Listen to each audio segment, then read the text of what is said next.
Halo semua, jumpa lagi dengan saya Krem dari performahardika.com. Pada sesi ini saya akan melanjutkan sesi sebelumnya mengenai pengenalan PLC TwinCAT versi 2. Nah, yang ingin saya jelaskan pada sesi ini adalah mengenai TwinCAT ini sendiri yang mana merupakan soft PLC atau PC based PLC yang adalah sama sekali berbeda dari konsep PLC konvensional yang telah kita kenal seperti Siemens, Omron, dan sebagainya. Yang mana kita perlu ketahui terlebih dahulu bedanya antara PC based PLC dan PLC konvensional sebagai dasar untuk melangkah ke tahap selanjutnya agar pengertian yang tercipta tidak salah dari awal, ya. Sepanjang yang saya tahu, cakupan mengenai TwinCAT sangat luas dan banyak detail di dalam satu software ini. Oleh karena itu, lingkup yang akan kita bahas akan kita batasi yaitu hanya fitur-fitur atau fungsi-fungsi utama yang berkaitan dengan program yang sudah kita buat di sesi pertama, yaitu program lampu, dengan tujuan agar bisa fokus pada poin yang ingin saya sampaikan dan tidak runyam, sehingga bisa lebih mudah dipahami dan diharapkan setelah memahami dasarnya, teman-teman bisa mengembangkan sendiri dan mencoba atau mempelajari fitur-fitur lain dan bisa berkreasi sendiri. Nah, oke, langsung aja keburu gelap. Seperti teman-teman lihat pada layar monitor, dari awal tadi pasti teman-teman udah lihat ini seperti apa. Sebelah kiri kita bisa melihat PLC konvensional dan sebelah kanan kita lihat soft PLC atau PC base. Nah, di sini saya akan menjelaskan perbedaannya seperti apa sehingga setidaknya teman-teman ada gambaran lah perbedaan antara keduanya. Ya, mungkin bagi teman-teman yang lebih tahu dari saya bisa tulis atau ketik di kolom komentar agar nanti teman-teman yang lain bisa lebih tahu lagi. Oke, saya mulai dari PLC konvensional. Beda utamanya adalah kalau untuk PLC konvensional dia memakai CPU PLC seperti ini, ya. CPU PLC seperti ini. Semua program, semua eksekusi, semua logika yang kita buat di laptop eksternal atau PC eksternal atau whatever yang kita sudah selesai, kita akan downloadkan di sini, ya, di CPU PLC ini sendiri dan akan dieksekusi di CPU PLC, ya. Jadi program dibuat di sini, udah selesai, kita download di sini dan akan dieksekusi di sini. PC atau laptop ini bisa kita singkirkan, ya, nggak ada hubungannya. Demikian juga di HMI-nya juga. HMI kita buat di PC eksternal, kemudian kita downloadkan tergantung mereknya apa, bermacam-macam. Yang jelas pembuatannya eksternal, kemudian kita downloadkan bisa langsung ke sini atau ke sini kali ya. Yang jelas tergantung mereknya, ya. Oke. Intinya laptop ini hanya berfungsi sebagai programming device aja. Untuk eksekusinya adalah CPU dan monitor HMI, Human Machine Interface. Oke, di sini ada program, kemudian ini katakanlah sebagai I/O eksternal, remote I/O dan sebagainya, ada digital input, digital output, whatever, ya. Nah, perbedaannya di soft PLC atau PC base apa? Di sini eksekusinya di sini ya tadi di CPU. Untuk soft PLC atau PC base, CPU PLC itu sendiri adalah si PC atau laptop ini sendiri. Jadi eksekusinya itu dieksekusi di PC ini sendiri, ya. Background. Yang mengeksekusi namanya runtime kalau di backoff, ya. Kita di sini bicara langsung aja di backoff. Runtime adalah seolah-olah kayak CPU PLC yang berada di dalam IPC ini atau PC. IPC adalah industrial PC, ya. Seperti itu. Sudah jelas perbedaannya? Kalau PLC konvensional dia eksekusinya di hardware PLC, sebuah CPU khusus PLC yang mengeksekusi program PLC, ya. Untuk soft PLC dia yang mengeksekusi adalah si komputer ini sendiri under Windows, ya.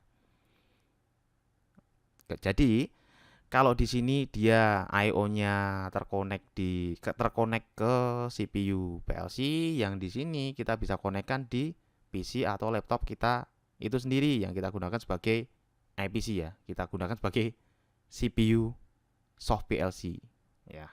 Kita bisa konekkan via Profibus, via Ethernet atau Ethercat, whatever. Ya, kita tinggal sambungkan ke I/O eksternal seperti ini. Jadi ini CPU-nya, ini I/O-nya. Lebih praktis kalau menurut saya, ya. Oke, paham? Semoga paham. Jika ada pertanyaan, emang kalau yang belum tahu ini agak susah-susah gampang, tapi kita coba untuk memaksimalkan penjelasan ini agar teman-teman lebih tertolong untuk memahaminya. Dan jika ada pertanyaan, silahkan bertanya di kolom komentar atau di performadika.com, ya.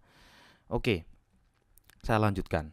Nah, di dalam satu PC ini sendiri, kalau di backoff itu tadi terdapat runtime yang fungsinya sama persis seperti CPU ini. Nah, di backoff satu IPC itu satu IPC backoff itu maksimal kita bisa menggunakan 4 runtime sekaligus, ya. Jadi satu PC ini, ya, itu seolah-olah bisa dijadikan 4 PLC, ya. Oke, ke halaman selanjutnya kita coba. Nah, ini anggap aja IPC yang tadi, yang laptop tadi itu bisa mengeksekusi atau memuat 4 runtime, ya. Runtime 1, runtime 2, runtime 3, runtime 4. Ini misalnya PLC nomor 1, kita umpamakan PLC nomor 1, PLC nomor 2, PLC nomor 3, PLC nomor 4. Paham? Atau kalau di backup sih namanya port 801, port 811, port 821, port 831 kalau nggak salah ingat, ya. Nah, ini kita berarti bisa mengeksekusi 4 program yang sama sekali berbeda, ya. Paham ya? 4 program yang tidak ada hubungannya sama sekali gitu. Tapi kita bisa mengeksekusinya di satu IPC, ya. Tapi kita juga kalau semisal kita pengen, kita juga bisa menghubungkan sih antara program 1 dengan program 2 atau PLC 1 dengan PLC 2. Oke. Nah, untuk runtime itu sendiri, satu runtime itu bisa memuat 4 task. Task itu apa?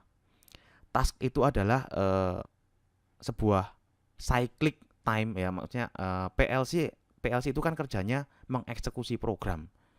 Mengeksekusi program yang kita tulis secara cyclic, ya. Urut.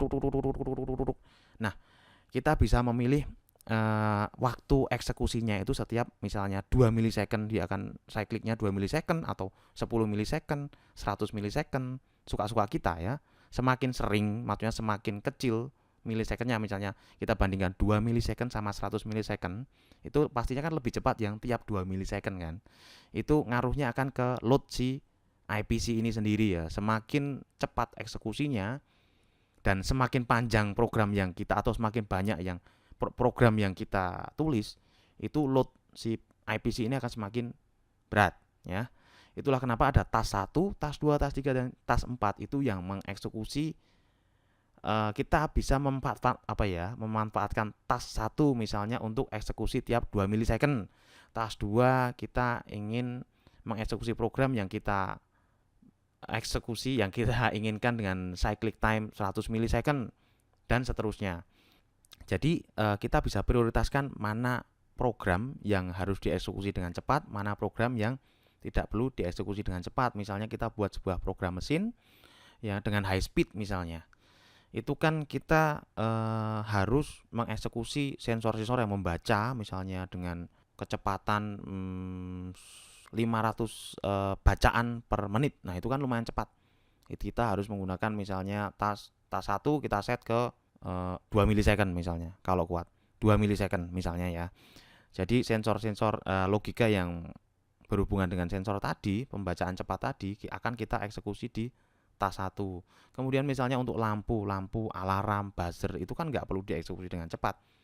Kan statusnya kan berubahnya juga nggak cepat kan, lampu nyala. Masa lampunya mau setiap 2 milisecond nyala gitu? Enggak kan, nggak perlu. Jadi misalnya kita buat 100 milisecond. Itu contohnya. Jadi load si IPC ini sendiri itu tidak terlalu berat, ya. Masa lampu mau dieksekusi tiap 2 milisecond? Itu kan nanti membuat IPC ini semakin berat. Apalagi kalau yang program lampunya itu lampu alarm dan sebagainya tadi itu panjang. Itu akan bukan memperlambat sih, loadnya akan lebih besar. Nah, semoga lebih jelas sih dengan penjelasan ini. Emang susah-susah gampang, tapi semoga bisa tertangkap. Soalnya nanti kedepannya kita akan memakai fungsi-fungsi ini, ya. Dan pastinya nanti kalau semisal udah dipraktekkan sih lebih gampang ya melihatnya. Ini hanya sekedar gambaran saja sebagai dasar.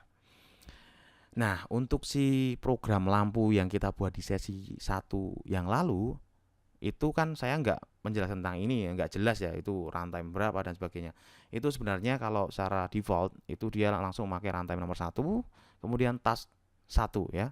Saya nggak menambah task, saya nggak mengubah apapun di sana. Jadi defaultnya cuma pakai runtime 801 ya, pakai task 1. Saya juga nggak tahu cyclic time-nya itu berapa karena saya nggak membuka settingannya ya, seperti teman-teman lihat di sesi 1. Oke, semoga sedikit membantu dan kita akan melangkah ke tahap selanjutnya di sesi selanjutnya. Jadi cukup sekian untuk sesi kali ini. Jika teman-teman mempunyai kritik dan saran, mohon disempatkan untuk menulisnya di kolom komentar atau di forum kami di performahardika.com. Dan jangan lupa like video ini dan subscribe channel kami. Sekian dan terima saja.